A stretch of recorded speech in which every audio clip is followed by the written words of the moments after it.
سلام علیکم رفقا، خیلی خوش اومدید به یه ویدیوی جدید از کانال انیمه بیکست. تو این ویدیو قرار به 6 تا از منفورترین شخصیت‌های تاریخ انیمه بپردازیم. کسایی که ته نامردی رو در آوردن، یعنی آدمای بیخردی آوردن براتون رفقا. البته که لیست شخصی منه و قطعا کامل نیست و شما میتونید تو کامنت ها عیب و ایراداتشو بگیرین. خوشگلای عزیز من، فکر کنم زیاده روی کردم، یکم فراموشش بکن. خفه شو دیگه ای بابا، برو سراغ ویدیو. گوخوری اضافه میکنی، بعدم ته ویدیو لایک و ساب و این چیزا رو بخوا. بچه‌ها مهربونن، تا آخرش نگاه میکنن، ببینن کی آخریه. اون آخری مهمه آخه. بریم سراغ ویدیو. اینترو لطفا.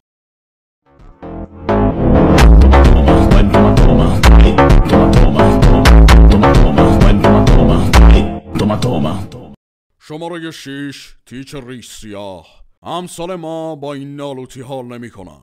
اول از همه این یارو میره یکی از با مرامترین و اهل دلترین شخصیت های وان پیس یعنی ایسو به نیروی درگاهی تحویل میده و باعث مرگش میشه.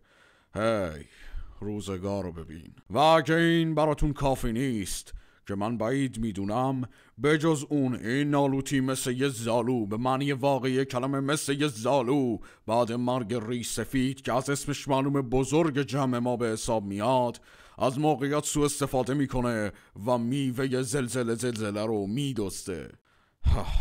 ببین کی دست کی افتاده. خب دیگه بچه بگو گوسفند سفید خوشگله بیاد بخونه. باشه بابا اومدم. عجب گیری افتادم. هی به ما میگن بابایی گوسفند. ماما من لاما هم، نگین چیز دیگه ای. من لاما هم. شماره 5 گریفیس. خب رفقا، راجب گریفیس هر چی که بگم فایده نداره. یه چیز جالب ولی در مورد گریفیس وجود داره، اونم اینه که خیلیا نه مانگای برزرکو خوندن نه انیمه هاشو دیدن، ولی همه میدونن که گریفیس کوچه‌ش رو در اختیار دیگران میذاره و همه آزادن که درش عبور و مرور انجام بدن و کلن حالا اونو در نظر گیریم عوضیه. چرا؟ چون به زن گاتس، یعنی به زن دوست خودش، رفیقش، کاسکو بیشور، این کاسکو نه، خب دیگه خودت میدونی که چرا داری اذیت میکنی، میرینی تو اعصاب من. کاسکو این نه، پرنده نه، خانم کاسکو، آها این دست درازی میکنه. و وقتی که من کلا اون سکانس رو دیدم داشتم بالا می آوردم. حقیقتش خیلی چندش آورترین سکانسی بود. نه چندش آورترین که من فایر پانچ دیدم.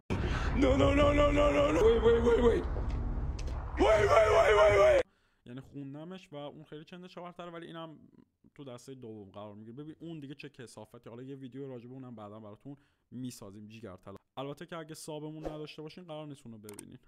اینم سابو گرفتیم تو این ویدیو هم. خب بریم بعدی. برو بعدی. شماره 4 لیست ما اسمش هست آرلانگ.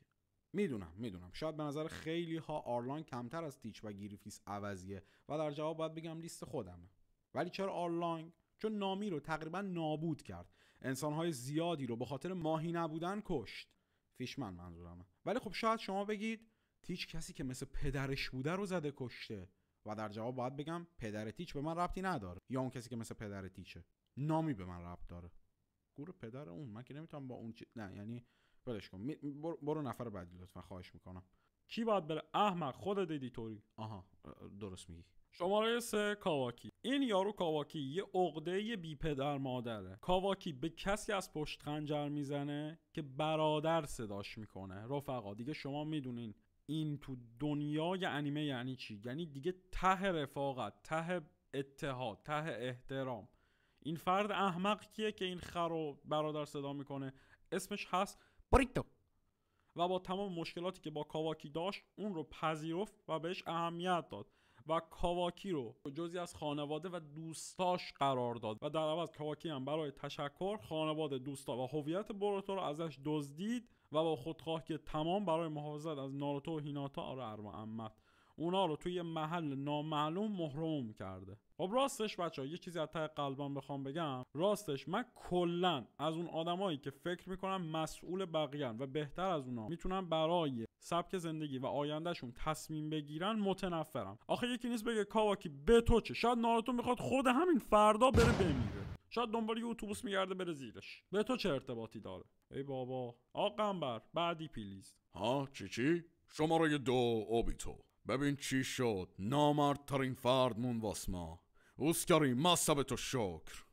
این بچه قرتی و بی تو بدترین فرد تو قاموس لوتیگریه. کسی که نمک میخوره و نمکدون میشکنه. این نالوتی زد داداش گلمون میناتو که بچه با عشقی بود و استادش بود و بهش کلی چیز یاد داده بود کشت. و آبجیمون کوشینا که براش مثل یه مادر بود و از خانومی کم نداشت، البته به چشم خواهری کشت. به جز اون ناروتو رو تو روز تولدش یتیم کرد. این کار یعنی چی میدونی؟ یعنی اینکه ناروتو بدترین و بهترین روز زندگیش، یعنی روز تولد و روز مرگ والدینش توی یه روز رقم خورد. این یعنی ناروتو هیچ وقت روز تولدش نخندید. ای روزگار، ای روزگار. فکر کنم یکی داره پیاز خورد میکنه.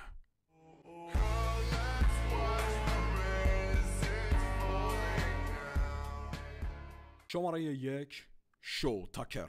خب رفقا، تا اینجا کسایی رو معرفی کردیم که انسان بودن، شاید اشتباهات زیادی داشتن، اما به گرد پای این کثافت تمام نمیرسن.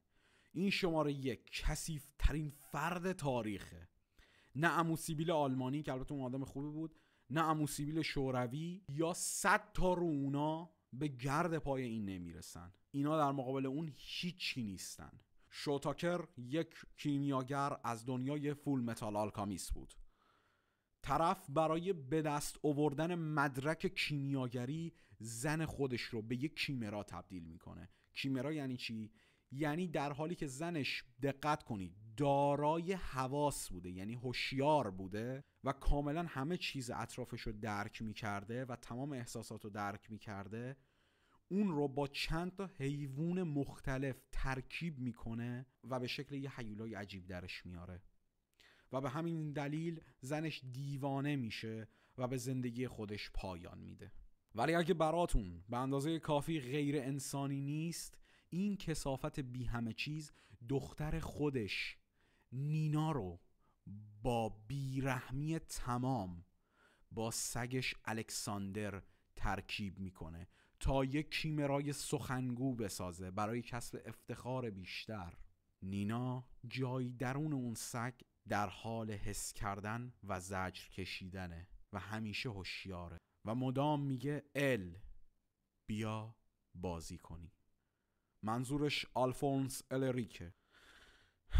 وای بچه ها، یه لحظه من واقعا قلبم درد گرفته، یه تنفس خیلی کوچیک، الان سری برمیگردم.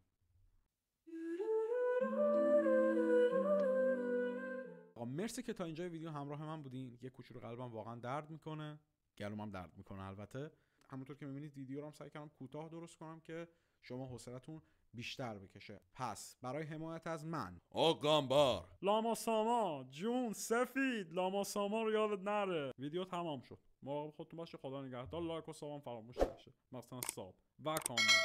خداحافظ.